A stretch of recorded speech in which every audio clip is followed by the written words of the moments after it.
Noob School. And so then this is when I would say you take your Crazy Ivan. So what a Crazy Ivan is, I think the Russian, we learned this in, what was the movie with Sean Connery is the U-boat, the submarine commander?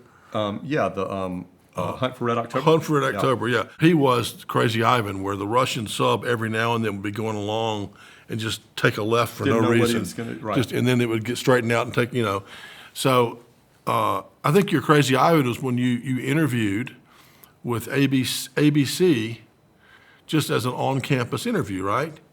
No. No. So this is, but you brought up. It was close. No, you're very close, Okay. and as usual, you're kind of nailing a really salient thing that I like to talk about when I'm giving talks. Yeah. To people in business school or high school or whatever.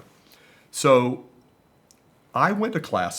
Go back to the case. It was a marketing case on a company that owned television stations called Capital Cities. Okay.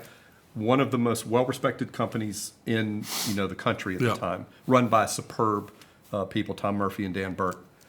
The case was really, should Capital Cities, which owned and operated television stations in a handful of markets around the country, should they continue to use a rep firm to sell, John Blair, who did a fantastic job for them, or bring it in-house?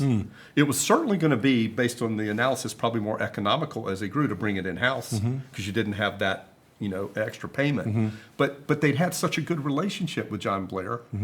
Do you sever that partnership? And what if it doesn't work? Anyway, that was the case. Yeah. The thing that was material and great about Harvard was that almost every day when you had a case, the protagonist would come and talk about it. Yeah. Yeah. So all of a sudden we have the case, which was really interesting and fascinating. As a matter of fact, the end of it is Cap Cities did bring it in-house. Tough call, but ended up being the right call for them. But the CEO Dan Burke came to our class and talked and answered questions. I asked a question, and so the class was over.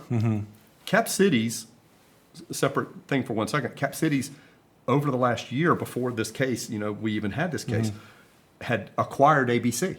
Okay. So this small kind of minnow had swallowed this whale of a network.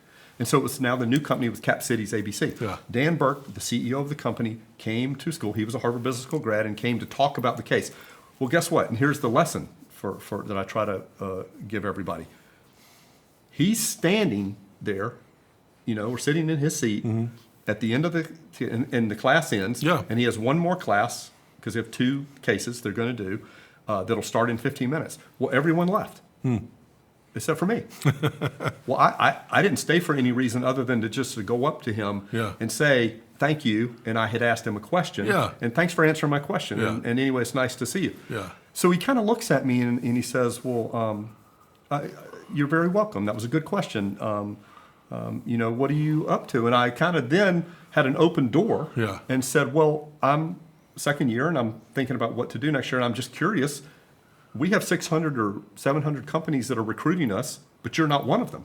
I wonder why. And he smiled and said, well, Billy, not only are we not recruiting, not hiring right now, we're firing as quickly as we can. So I kind of thought it was tongue in cheek or whatever, but they did lay off 3,000 people as part of a downsize.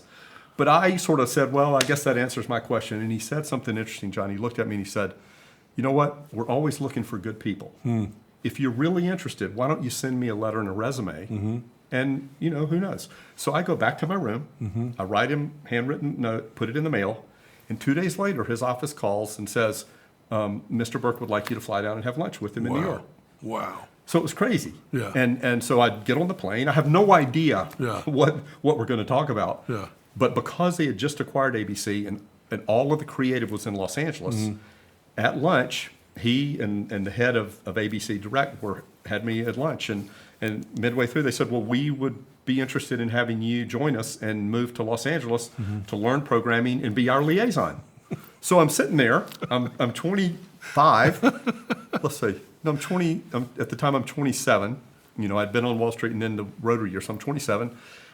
It's going to be my real first job. And he said, what do you think? And I really had about 5 seconds to think about it. And I kind of went back to probably the moment of coming to Christ Church, which was, you know what? What do you have to lose? And put your hand up. They're great people. I'd done the research on it. I'd never read a script in my life. I grew up like you did. We didn't think about that growing up. And so I said, let's go. Yeah. Well, that decision to go out there and learn programming, and my first show was MacGyver, was incredible because I was in a new world. It was a fascinating world. And I realized that a door opened for me that had never opened before, which was I love creativity. The same way you love music. Absolutely. And so I got there, and I loved working with writers and directors. I thought I ended up learning a lot, and I was pretty good at it in terms of that bond. And it ended up being this career that, you know, had me go from different companies and move up in terms of responsibility. And I've just had a life of you know, living sort of a television life, and I loved it. But the lesson, the most important lesson, I think, is that put your hand up. Yeah. Be willing to agree. I used to, in talks, and I don't know if this will resonate with you. A long time ago, I used to give talks, and I would tell kids, I said, reach for the brass ring. And guess what? A lot of kids came up to me after it and said, love your talk, Mr. Campbell. What is the brass ring? Okay? And so I realized either I was getting a little bit older or I needed to sort of use a different metaphor. But really, the point is, you know, be willing to go out of your comfort zone. Be willing to raise your hand when someone asks you to say, anybody want to try this? As long as it's smart and measured. You know, don't do dumb stuff. And we don't always know if it's going to be dumb or not. But in this case, I had done some research. I had met him. They were one of the most well-respected companies. And what the heck? What the heck? So I go to California thinking it'll be a 2 or 3 year job, and I end up being out there for 25 years. That's unbelievable. Now, this might also just be in my head, Billy, 'cause sometimes I'll make things up and remember them. But didn't you say to them, you know, what would you want a guy from South Carolina, you know, who's an Eagle Scout and doesn't drink? Why would you want a guy like that in Hollywood? And the guy said, that's exactly what we need, or something like that. He did. Yeah, you do have a laser-like memory. You know, I sat with him, and one of the great things about Dan Burke, and I always called him Mr. Burke, and he used to tell me, so Billy, you can't call me Mr. Burke, you know, because you just call me Dan. I always struggled with that, you know, being Southern. But he was so wise that every time that I was with him, and today I could do it, but back then I wanted to record. Like I tried it once. I was in the hotel room. I said, "Can I put something in my pocket to record what he says?" Because I wanted to never forget anything he said. He said something that has always stayed with me about business, which is, you know, don't ever take your job so seriously, because in the end, it will not take you as seriously as you think it should. Okay? And that's proven, you know, to be sage advice. But I remember sitting with him. He allowed me to have that kind of conversation, and I remember talking to him, and I said, why would you choose me? I've never read a screenplay or whatever. And he said, what we're trying to do is to understand that world, because we don't have any real understanding of it. And so we want you to go in there. You're as new as we are. Learn as much as you can, and you will be, I want you to be 1 foot there and 1 foot here. Now, that caused issues because the people out there thought I was a spy. Okay? But eventually, I think I showed them that my passion really was out there with the creative people. And so I learned so much about myself, but also just learning how cameras work and learning, you know, actors. Everybody thinks that they can act. Don't you think? Everybody thinks they can act. That's the hardest job in the world. The minute that you turn a camera on and say, okay, be somebody else. Be somebody So I have such respect for actors and what they have to do. And they constantly are being judged. And, you know, you're only as good as your last audition. So anyway, I learned a ton. I loved the shows that I worked on. I got to go from there to Warner Brothers, and then I was developing shows. So the first one was managing shows. Like we had the shows on the schedule, and then I got to go, and that's where we did ER and Superman and, you know, Early Edition and a handful of shows. So ER, that had to be, I mean, is that your biggest hit ever? Well, I think it's how it comes back to how you measure it. I mean, so in terms of audience size and impact, for sure. So that show aired for like 15 years on NBC. The first year that it was on NBC, the NBC company probably made about $250 million just on that show. Okay? Yeah. But so many people watched it, and, it impacted. And it also was shot. The director never got enough credit because he filmed something with a Steadicam that allowed you to feel like you were part of the ER, which I think is part of the magic to the show. Obviously, it had a great cast and all that stuff. But that ended up being the most watched show that I've ever worked on. But probably the greatest show that I think I worked on for me, and there's so many, I love them all, they're like your kids, but probably was Planet Earth when I was at Discovery, because that was seen all over the world. Right. And that impacted people, and I loved the stories we were telling, because people were naysayers and said, no one's going to watch 11 hours of nature programming. And the next thing you know, it's the highest rated show in the history of the company. Yeah. So I know ABC, and then you got into ABC Television and then Warner Brothers. Did you go from Warner Brothers to Discovery? I went from Warner Brothers. No, I had several stops in between. I went from Warner Brothers. I was working for Les Moonves. Yes. And Les was hired to be the president of CBS. Yes. So I then went to CBS with him. And so, Okay. I have a Les Moonves story. Okay. Do you remember? Well, a lot of people have Les Okay. Moonves So stories. I go to see you at your office at CBS, and the secretary let me in. She said, he's on the phone right now. Won't you just sit right there? I'm like, all right, so I'm sitting here, just me, secretary's over there, and you're back here on the phone with the door shut. Les Moonves walks in. Now, I don't know who Les Moonves is. He's just some guy. Right. So he comes walking in, and he looks at me like, where's Billy? I said, he's on the phone. He'll be off in a minute. And he looked at me like he was going to kill me. I'm sure. And then he walked right in your office and shut the door behind him. He's on the phone. He'll be right with you. Why don't you sit next to me, Les? That's my only story with Les. You probably have more. Oh, I certainly have more. And look, Les gave me an opportunity when he hired me at Warner Brothers to run drama development. And we worked together for 7 years, because I then went to CBS and we were kind of turning it around. We did Everybody Loves Raymond and, really sort of got that network going in the right direction. He is an incredibly smart, charismatic guy, a great programmer. He was a former actor. So when I would sit next to him during casting sessions, it was just Noob School. I mean, because I would see an actor and think they nailed the role, and he said, "What do you think?" And I say, "God, that was tremendous. They nailed it." And he goes, "They did, but here's what you got to figure out: can they nail it every week?" And I started to learn, just sort of learning at the knee a little bit. I have great fond memories of our times. We accomplished a lot. I ended up leaving there and going to start Miramax Television. Okay. Okay. You started that up. I did. Okay. I was hired by the Weinstein brothers to come do that. And naturally, sort of the elephant in the room, my friends always say, you do realize you worked for Les Moonves and then Harvey Weinstein, okay? And I do. But I'll say, the positives to talk about them they were both genius in what they did. The personal part of things that they did, I don't approve of, and I never really knew about, and were disappointing. But I learned so much from being in those kind of pressure cookers, and also the people that just thought creatively all the time. Yeah. But then those led me. Again, it's a little bit like your foundation in building. Yeah. Those led me to my favorite job I've ever had, which was to run Discovery. Yeah. And to move back to the East Coast, to Washington, D.C., and work in Silver Spring. And we had 13 channels, and it was really nirvana in terms of being a creative person. Well, and I've never seen you so happy as those years. Now, when you took over Discovery, was it how successful was it? Because I don't really remember it very well before you got there. And it might be just because I paid attention because you were there.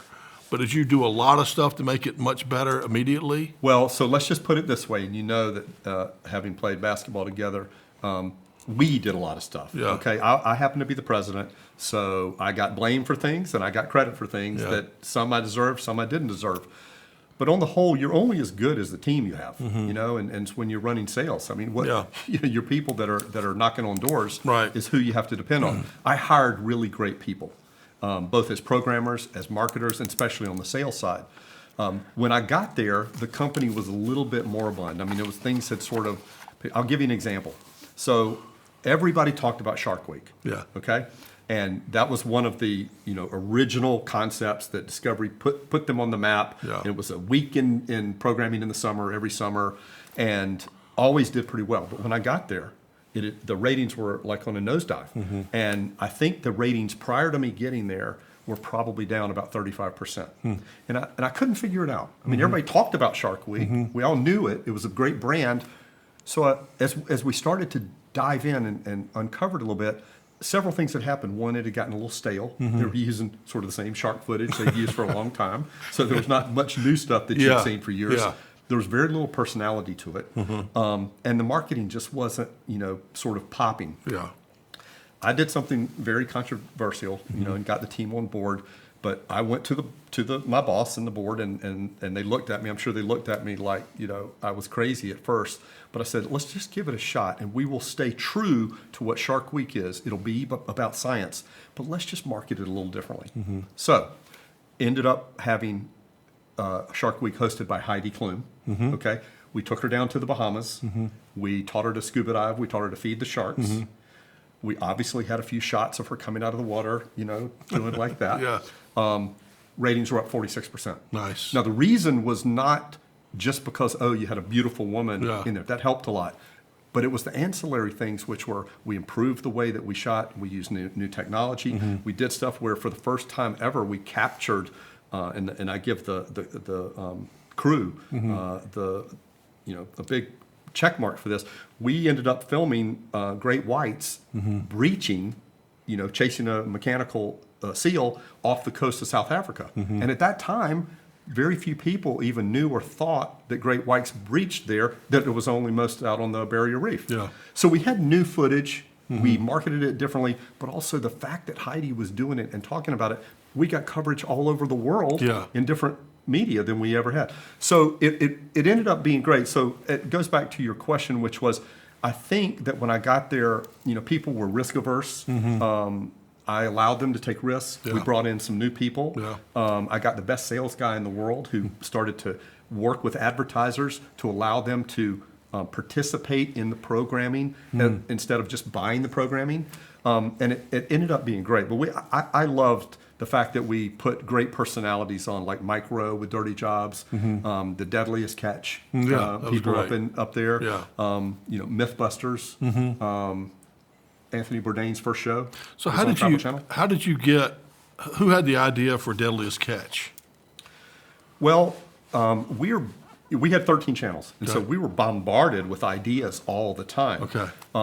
I don't really remember exactly where that came from, but I would probably, there were production companies that did a lot of nature type and Yeah. what I call real reality. Yeah. Not Kardashian scripted reality, Right. but real reality Right. shows that we prided ourselves on putting on unscripted stuff on the air. And I give some credit to a fellow named Clark Bunting, who was the general manager of the Discovery Channel at the time, who really did a wonderful job of bringing these things to us and having his team work on them. So it ended up being a great hit. What's really interesting is Mike Rowe was the narrator, was the voiceover for Deadliest Catch. He was. Okay. And then ended up trying him on his own show. Yeah. And he became nailed a it. runaway hit. Great guy. Yeah. Superb guy. I bet he's a great guy. And I know that's one of the things I was so happy for you is you were getting able to hang out with all these people and participate in these things you're doing around the world. And I know you did a lot when you got really hot when you were sponsoring the bike team, and we were winning Tour de France and all that kind of stuff. And it was Discovery team, right? It was. Well, another good memory you have.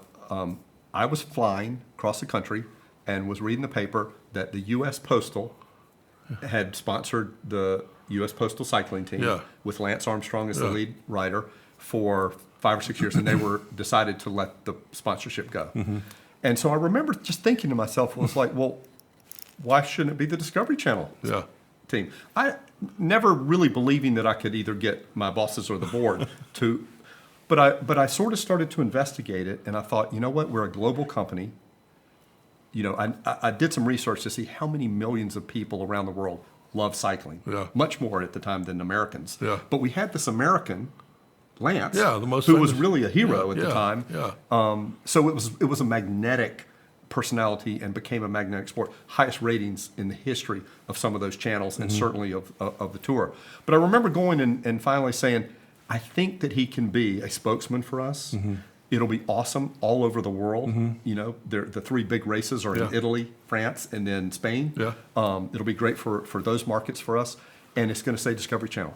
So the first year, John, when we, my calculation ended up being right in that I knew Lance was only going to ride for maybe one more year. Yeah. So we bet. I really was betting that he would win. Now, a whole nother conversation about, you know, the way that they were doping and doing all that. But quite frankly, the whole sport was like that. Right. They just ended up doing it better. Doesn't make it right or whatever. But at that time, I remember thinking Lance and the guys that we have on the team, the 9 riders, are the best in the world. He's the most competitive. If he wins, our media exposure is going to be through the roof. Yeah. So we ended up getting, just in the first year, for the entire deal, we had a 3.5-year deal, which we got 4 tours. We ended up winning the yellow jersey on 3 of them. We got a little bit lucky with some of the other good riders we had later who were from other countries. But when Lance won, we paid off the investment about 12x in the first year. And so it ended up being a great sponsorship. We had programming. We were able to use the science of the cycling and how they train in our Science Channel and Discovery Channel. So it was great. You know, the part later where, you know, people say, well, you know, you were in business with Lance Armstrong, whatever. You know, he's still my friend. He's the best cyclist that's ever been. Yeah. And you know what? I don't deny that what they did was wrong, but you and I could talk about sports doping for a long time. Sure. You know, in terms of that. But that sponsorship was very successful for us. It was awesome. So one other thing about your time up there, when I visited, I came to see you, but also my son Jack was interning while he was in college. You were kind enough to have him as an intern. And what I found out about, first of all, when I walked into your offices, I felt like I was walking into like a Silicon Valley company, like a Google or something, because it was just the energy level. There were young people. You know, it just seemed like It was a great headquarters. It was a great headquarters. And then I come to find out that you hired something like 80 interns a year, people who want to get into the entertainment business. And I think it's a good lesson for people, particularly as you start to get some responsibility, is you have such a chance to help others when you get that, and you certainly did that in that role. Well, first of all, I appreciate you saying that, and thank you. And it was awesome to have him there. But it's not quite as pure as just you know being able to help other people. Whatever. What we did was we helped ourselves because we hired really eager, smart young people who were thrilled to be there. Yeah. And one, you were able to get great work and great thought that that they were younger, so they were bringing a different, fresh perspective. Right. But you also doing exactly what you said. You were in a way recruiting. Right. Because once you've worked with someone in an internship, it's the greatest investment a corporation can ever make. Yeah. Because it doesn't cost that much, and you never know who's coming through. Is the next Steve Jobs? Yeah, you might grab them. Yeah. So it ended up, and listen, you've probably had good internships. I know you've hired great interns. I just think it's a way of giving back, but it's also really smart in terms of ROI. Yeah, it doesn't cost much, and you get a lot. It's both. It really is both. Well, I remember how sad I was when you left Discovery, and I'm sure you were just as sad, if not sadder. And it was some kind of like a corporate shakeup or company bought, or what exactly happened? It goes back to what Mr. Burke, Dan Burke, sort of always said. I loved that job so much, and it was so much fun, and I built that whole team, and we were clicking. We had so many great shows. My boss was one of the top female executives in the business and was wonderful to me, Judith McHale, and she ended up leaving the company. And when she left, that sort of triggered a lot of management shakeup. I really hoped that I would get to be the CEO, but I didn't. And they brought in someone from another company, and I thought that we would probably worked together for a long time. I was going to do the creative and all. In the end, that was his call. He sort of said he wanted to flatten the company, and so it was personally disappointing. Yeah. It was a very sad experience, mostly because I loved it so much. Yes. And we had accomplished so much, and I saw. I mean, at the time, after all those years, 40 crews working for 4 years around the world, we were just getting ready 2 months away from premiering Planet Earth. So it was painful and disappointing, but that's part of business. Yeah. And I was in the big fishbowl, and I probably while I would have loved to have stayed, and selfishly I think the company would have done better. Yeah. That's just the way I look at it. I think our programming would have been better. But I met so many great people. I had such a wonderful team. I loved the opportunities that everyone had. We've stayed very close, and I've gone on to do some really interesting things. Sure. That I probably never would have gotten to do. Exactly. And now I'm very involved in the travel business, which I like a lot. Yeah. So it was a disappointment, but it's a little bit like when we lost the last game to Great Falls. Yeah. I missed the last shot, or we would have won the state championship. I never forget it. But you know what? We did the best we could. Yeah. And we played You as hard move as we on. could. Yeah. You move on. You move on. Absolutely. Next game. Next game, absolutely. Well, I was sad too because I thought that was such a great spot for you and so good for the people around the world to have that option to watch that kind of programming versus some of the other the majority of the other programming. So before we get to some of the other things you've done, like I know Grizzly Man and some of that kind of stuff, let's talk about another reason you're famous, which is the flight. Right. Yeah. So Billy and I were talking one, and I can't remember the exact dates. I'm sure you do, but we were talking. We're going to get together, and at the last second, Billy sent me an email and said, "Hey, I can't get together Friday. I got to go to New York real quick. I'll see you like next week or something like that." And then Billy was on the flight that went down in the Hudson with Captain Sullenberger. So why don't you tell us that story and kind of what you learned from it? Well, first of all, I'm not famous, but Sullenberger's famous, as he should be, for saving my life. That's such a seminal event in my life, and people always say, "How did it affect you? How did it change you? Whatever." And I think the simplest answer on that is that you realize, or I realize, that every day's a bonus day, and kind of don't sweat the small stuff. Some of those little metaphors really make sense. Yeah. I'm also very faithful, and so I'm 100% sure that God had a major role in me being here. I can't explain it. It was a very hard moment for me 1 month later when I was in Los Angeles and I had survived. All of us survived, and a flight into Buffalo, everyone died. And so I couldn't balance it. I didn't really know. But I did take from that time that, live every day as the best you possibly can. Right. We've all say that in here, but it was really kind of right here in terms of that, and have, when relationships are precious, treat them that way. That day was just a, kind of a normal day. The reason that the irony of this, John, was, because you and I were going to get together, and I was interviewing to be the CEO of the Weather Channel. So there's some irony. I'd flown to Boston the day before and come back, and I was in my hotel room getting ready to come back. I was coming to the beach, going to the beach, and my mom was going to pick me up, and I was going to take my little nephews duck hunting for the long weekend. And I remember the weatherman sort of saying, watching TV, it was a blizzard conditions tomorrow. And I was like, oh, great, this is going to mess that up.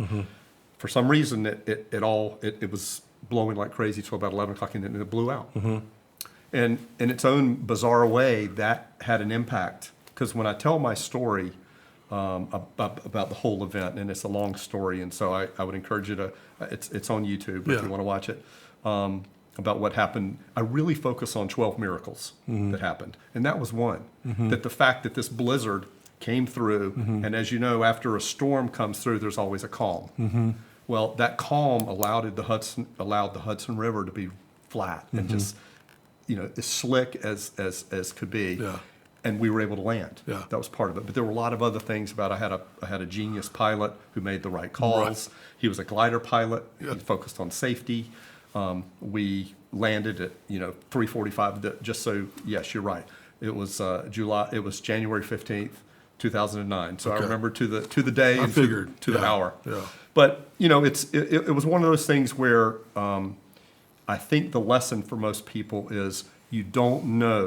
We're not given anything other than right now. Right. There's no guarantee for tomorrow. And there's certainly no guarantee beyond that. So plan for those things, but don't plan so much that you forget about the present and you forget about today. So give everything you've got every day, and you kind of let the cards fall where they may, because things happen that you're on an airplane and all of a sudden you feel this explosion and there are 50 geese have knocked your engines out, and you're going to crash. Yeah. We were very fortunate to be in New York, and he made the call to land on the river. Yeah. And there'd never been a successful river or water landing Yeah. where a jumbo jet where everyone survived. Yeah. I was in the back. Yeah, all the way in the back, On right? the window, I was in Yeah. the next to last row, 25A. Yeah. And so it didn't look very good. Yeah. But, like you, I'm kind of a believer. And if I knew in my heart that if there were a chance that I'd survive. Yeah. But I had to have a chance. Yeah. And he gave me a chance. Yeah.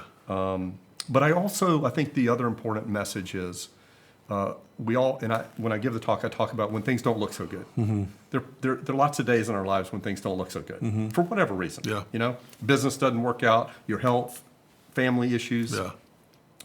Well, don't give up. Yeah. And also appreciate what you have. And for me, and this sounds crazy, I was pretty calm about it. Mm-hmm. And I think that was the conversation with God, which I kind of had quickly, because once Sullenberger said, brace for impact, we had 59 seconds before we hit the water. So the first part of that for me was talking to God.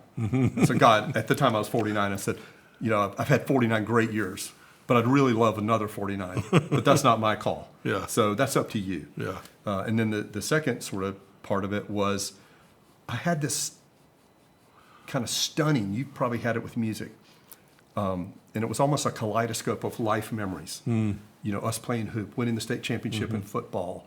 I always kind of kid and say kissing pretty girls along the way, but really of my family, my friends, beautiful things. And it was going like, it happened in like 20 seconds. Yeah. But then the survival instinct kicked in. It's like, okay, Billy, you're in the back of the plane, you're on the window, doesn't look so good. Where are you going to go if you survive this? Yeah. And that's when I decided I had to go to the back because that was the closest exit. And we ended up getting a little bit of another break, which was when he brought the plane in. You know, he's gliding the whole way, and about 400 feet above the water, he lifts the nose. And this is part of being a great glider pilot. And that allowed us to do a rear belly landing. Now, it was hard in the back, and I got slammed into that front seat, knocked the seal out of my window, and knocked a hole in the bottom of the plane. So all of a sudden, the minute that we dip, we come up, we dip again. I don't know how deep we are, whether we're going to explode or whatever, but we come to a stop, and I go, oh my gosh, I survived this crash. I got to get out of here because the water is pouring through the window. And I never thought about it, but kids always ask me when I give talks, they say, well, how cold was the water? And it was 35 degrees, but I didn't feel it. Because I had adrenaline, just get out. We went to the back, but because we had done that, then, and there was water coming in, the back of the plane, the pressure would not allow us to open the door. Which ended up being another miracle break, because had we been able to do that, the whole thing would have flooded, and there's no way in that water. But because of that, I then turned to the front, and I that might have been the most frightening, because the water was rushing up. There was nowhere to go because everybody was in the aisles, and the water came, but it stopped right here. So just think about that. And so you got this much room to the ceiling? It's. I thought I was going to drown, but it stopped. And then I go, I got to get out. And then I started climbing over the seats on the right-hand side. I couldn't go very fast because the water was at a high level. But when I finally got up to the wings, I thought I might survive, but there was no room out there because everybody was standing on the wings. Right. So I ended up having to go up to the front, and that's when Sullenberger and the co-pilot, Jeff Skiles, said, come on, Billy, you can come and get in down into the raft. And I jumped down in the raft, and he jumped down next to me, and that was sort of the first time I really felt like, wow, I'm going to survive. Wow. The fun part was, so my mom's driving, so I call her. I still have my BlackBerry. Everything, I was soaked. That was another miracle, is my BlackBerry worked. Still worked, okay. Still worked, Yeah. okay, at that time. Did not have the iPhone yet. And I call her, and she's just driving down the road, and I go, Mom, I just need to tell you I'm okay. She goes, what do you mean? I go, well, we crashed in the Hudson River. She's like, what? I said, I'm okay. I got to go. I'll call you later, but just let everybody know I'm okay. Yeah. And so then, I start getting, all of a sudden, messages are coming because people start to hear. One of the funniest messages comes because I had made a deal with Ted Koppel to come from ABC doing Nightline when he left, and he came to do documentaries for us at Discovery. And one of my favorite messages was Ted Koppel says, Billy, some people will do just about anything to get on television, okay? Which I thought was really clever. Yeah. And then he said, I just want you to know my wife and I are so excited, to see you and give you a big hug. Anyway, cheers, Ted. And then he goes, P.S., what were you doing in the back of the plane? So it was a great memory. Well, yeah, it is a miracle. We're so thankful. And also Mark Hood from Greenville. Mark was was in first class. Was he? So when I saw him up in the front of the plane, in the terminal, he was dry, and I was like, look, I said, were you on this plane? He still had a cocktail. It was funny. And then I don't remember exactly how it happened, but you didn't have a change of clothes because you were going for like one day, and so you were on the Today Show the next morning. Because I'm an entertainment guy, they were all calling me, and I in knew the same all of suit, them. right? Well, the wetsuit. Yes, No? that's all I had. Okay. But to the credit of the Carlisle Hotel, I'm forever indebted. That night, I got to the hotel back to the hotel about 11. They had taken us back to the airport for a debriefing and all. So I got back to the hotel. I was so exhausted. I don't know if you've ever been to the Carlisle. This is a commercial for the Carlisle because it is so beautiful. And I think the thread count's the highest thread count sheet you could ever have, Egyptian cotton. So I remember I'd taken like a 30-minute long hot shower. I still couldn't really fathom that had happened, nor that I was really alive against all odds. But I remember kind of getting in the bed, and I'd given the Carlisle was so nice. I said, I don't have any other clothes. Yeah. And they said, we will dry clean these for you overnight, and we'll bring them back to you at 5 a.m, which they did. But I was lying in bed, and it was so surreal, Big, because I'm watching CNN, and I see myself on television, and I'm lying there with, in this beautiful hotel room. Yeah. It was such a juxtaposition of what had happened that anyway, I just sort of said another prayer and went to sleep. But it was one of those things like being in the ER. These doctors who they never get to sleep. I put my head down, and then it was like the alarm went off. It was 5 o'clock. Got my suit, went and did the Today Show, and then I flew back on the same flight. Home. My mom picked me up, and I went to Bojangles. Okay? So you don't want to miss any biscuits if you don't have to. Well, what a story! It's unbelievable. Yeah, and you gave some great lessons in there about not giving up. And I mean, sometimes if you really think you're screwed, you just do the next thing, right? You just take the next step. Yeah, do the next thing. Okay, well, let's shift gears and talk about some of the stuff you're doing now and some of the projects you're working on. I know a little bit. I know about Grizzly Man. I watched Grizzly Man, but that was at Discovery. That was at Discovery. Yeah, that was a great movie. Documentary. And then you did a movie about the flight. And you used a wonderful tune to open up the whole film. Still Bill Withers, Lovely Day, right? Well, that was the different flight. So that was in honor of 9/11. Yes. Okay. Oh, so that was the Shanksville flight. So you did that? We did that at Discovery. Okay. I was so proud. You picked two things that I was telling someone the other day. I was as proud of those two films of anything that I've ever really done. Yeah. But what those people did. You talk about true patriots. Yeah. Those were true patriots. Yeah. So those two movies they can watch, Grizzly Man, and then it was called The Flight That Fought Back. The Flight That Fought Back. But get your Kleenex out because that's a tearjerker. Yeah, that's great. And I know you're doing something with global tourism now. You've done some work in the Middle East. Tell us about that. So I've always loved to travel. I've now been probably to close to 80 countries, and as you were saying earlier, I think that the Rotary, one of the things that is a gift, is that every time you go somewhere else in the world, you bring back a little piece of your heart from that place and an appreciation for other perspectives and other cultures. That has led me to, doing all of this travel business has led me. I did a venture for Royal Caribbean, living down in Grand Cayman, which was kind of fun. And one of my closest, dearest friends was my boss, was a guy named Larry Pimentel, who's the best luxury cruise executive in the world.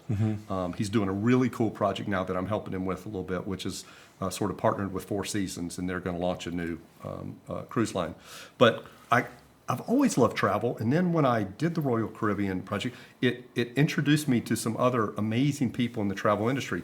And there's one of the greatest entrepreneurs is a man named Matthew Upchurch, who's out of Fort Worth, and he started a company called Virtuoso Travel. Yeah, and Virtuoso is very high-end, ultra luxury. 20,000 agents, I think, around the world that are all the best at what they do. And he asked me about 2 years ago, he knew I liked challenges, and he came to me and he said, Billy, we've got a really interesting challenge. We've partnered with the Saudi government, and Saudi Arabia wants to open themselves to tourism and travel. Would you spearhead that project? Yep. And I have to say, Big, I've loved it. Yeah. It's been so much fun. I have been over there, spent a week over there, and then was in Jordan. Loved that part of the world.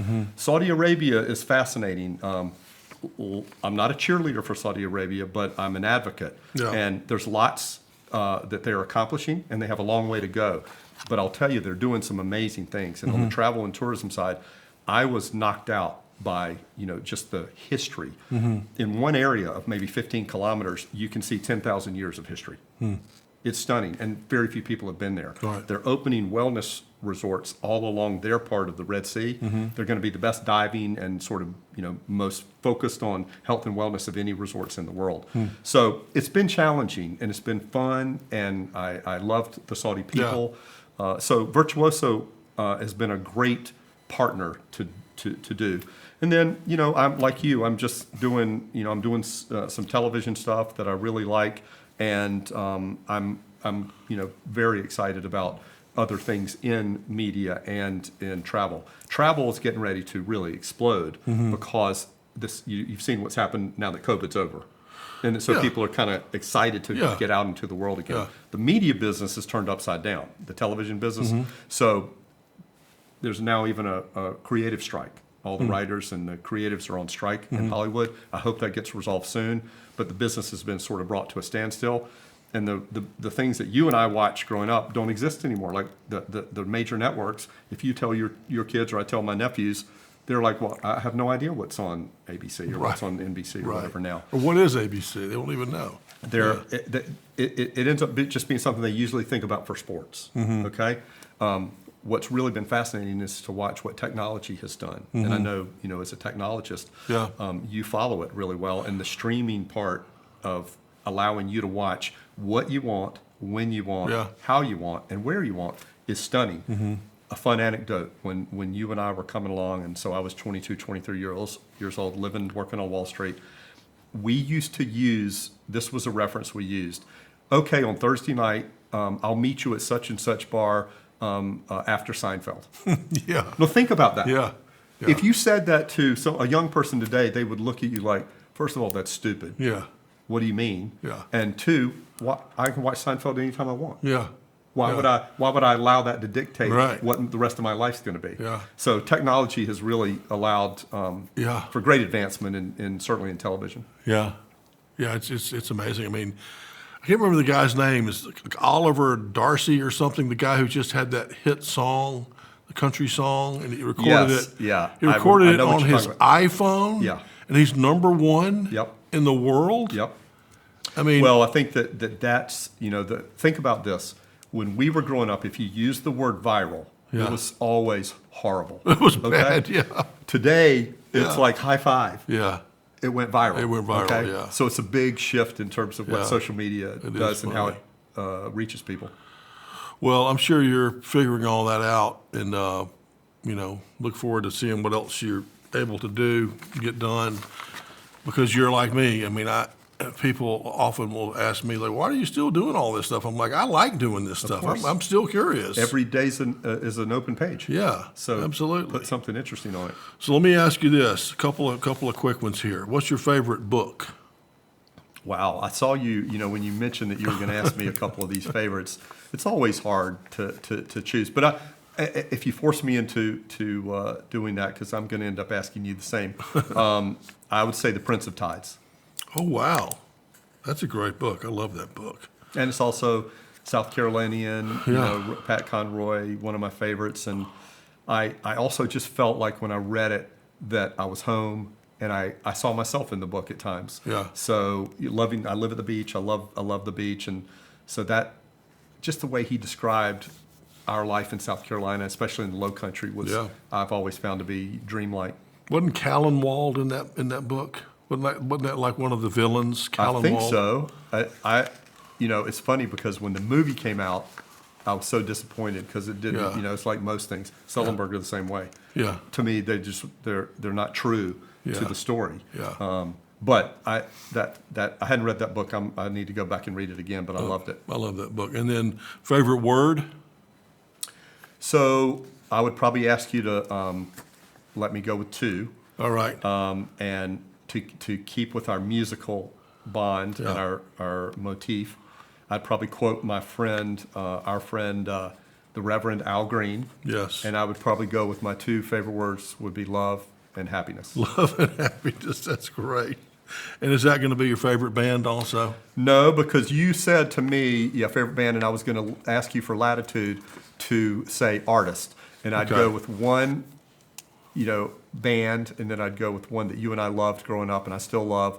And I'd probably go with Earth, Wind, and Fire. Yeah. Because they epitomized happiness and love. Yes. In all of their songs. Enthusiasm. They never sang about anything that was down or negative. Yeah. And they loved each other as a family, and you could dance. Songs like Celebrate. Incredible. Yeah. So, and then I think the hard choice is, I'll tell you just a funny vignette on why I would probably choose, because I really love Teddy Pendergrass, but I probably would go with Barry White.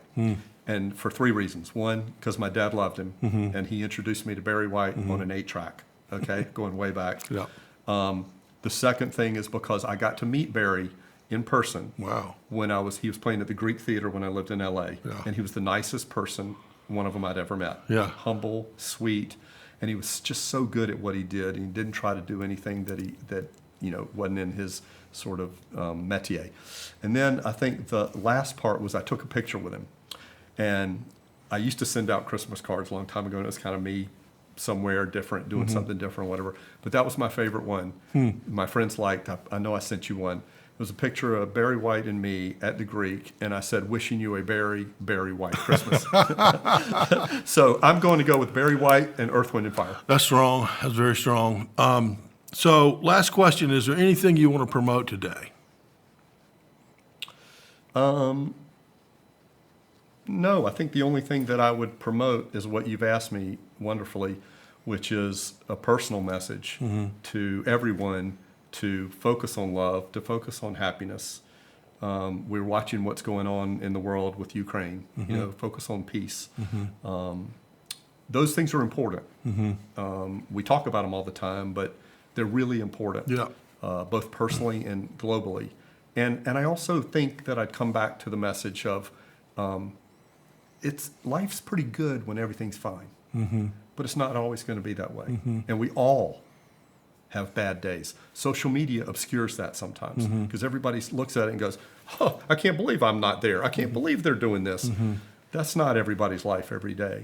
And so when things don't look so good, my push would be, to be faithful and to trust in God, and also to just do the very best you can. And you nailed it, which is sometimes it means just taking a baby step. Yeah. Because if you take the baby step, you're a little bit farther than you were. Yeah. And you never know what comes next. The next day can be a great day. Yeah. So that's probably the only thing I would really promote. I love doing the stuff with Virtuoso. If you want to go on a luxury trip, they're the best, and so I would do that. But yeah, I can't wait to get to ask you a couple questions. You can do that. Well, thank you very much for being here today. We really appreciate it, and some great stuff that's going to help a lot of people. Oh, thanks for having me. Thank you. Great to be All your right, friend. man. Thank you, man.